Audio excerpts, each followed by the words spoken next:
Hello అందరికీ! Welcome to my channel.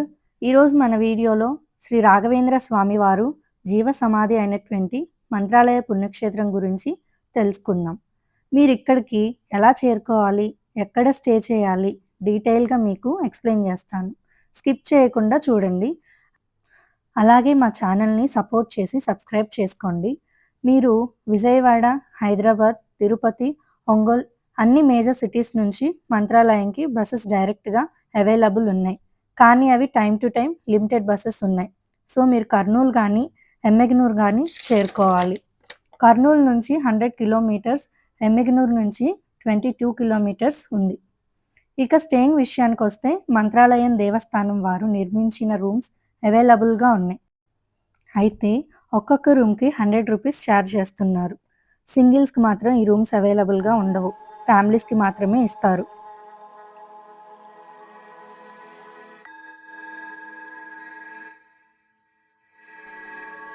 ఇవేనండి భక్తులకి దేవస్థానం వారు నిర్మించిన రూమ్స్.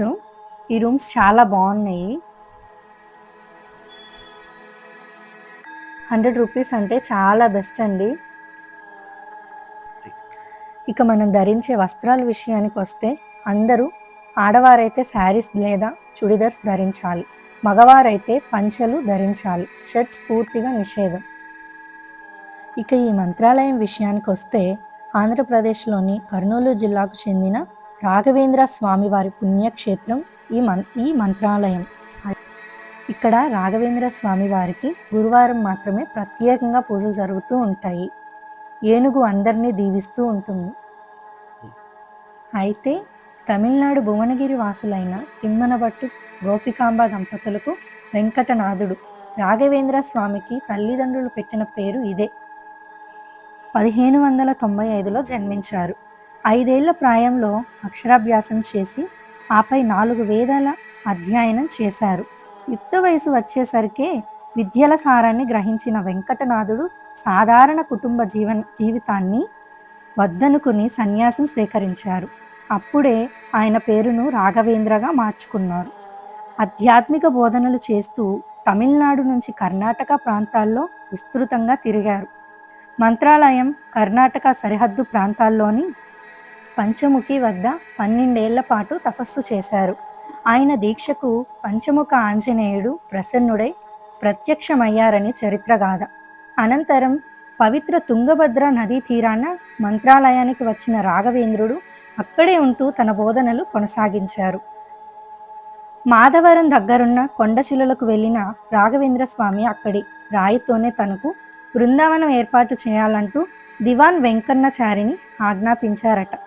త్రేతాయుగంలో ఒక బండరాయి సీతారాములకు 7 గంటల పాటు విశ్రాంతినిచ్చిందని, ఆ మేరకు 700 ఏళ్లు పూజలు అందుకుంటుందని ఆ బండరాయిని వరం ఇచ్చారని, ఆ మహిమగల రాయితోనే తన బృందావనం రూపొందించాలని స్వామి చెప్పారని సమాచారం.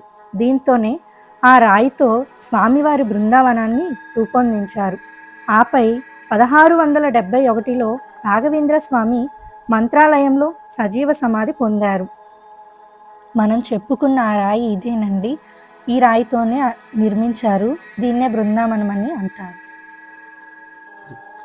ఇక్కడ రాఘవేంద్ర స్వామివారు జీవ సమాధి అయినందువలన ఇక్కడి భక్తులు ఇంకా స్వామివారు ఇక్కడే జీవించి ఉన్నారని నమ్ముతారు.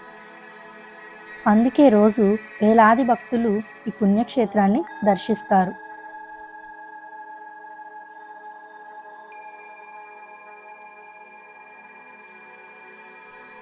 ఇక్కడ ప్రతిరోజు ఉచిత అన్నదానం జరుగుతుంది.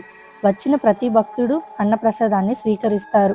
గుడి లోపల నుంచే భోజనశాలకు వెళ్లే మార్గం ఉంది. మేము తొలి ఏకాదశి రోజున వెళ్ళినందువలన ఆ రోజు అన్నప్రసాదం జరగలేదు. కానీ మీకు ఎలా వెళ్ళాలో చూపిస్తాను చూడండి.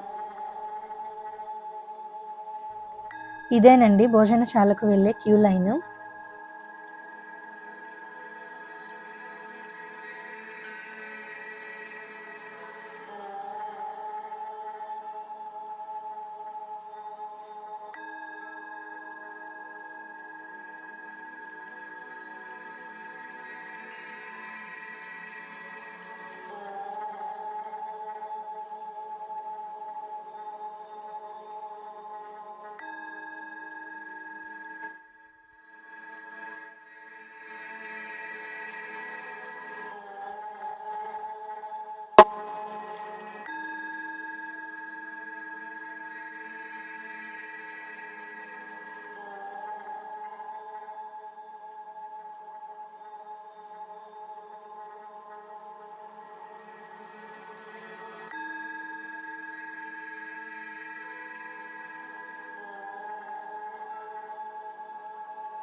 ఇక మేము రిటర్న్ అయ్యాము.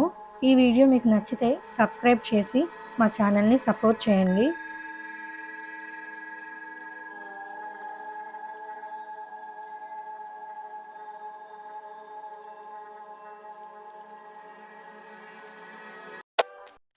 ఇక అక్కడే ఒక హోటల్‌లో ఫుడ్ పార్సెల్స్ తీసుకొని దారిలో వెళ్తూ ఒక చెట్టు కింద కూర్చొని తిన్నాం. ఇలా పొలాల్లో చెట్టు కింద భోజనం చేయటం అంటే మాకు చాలా ఇష్టం.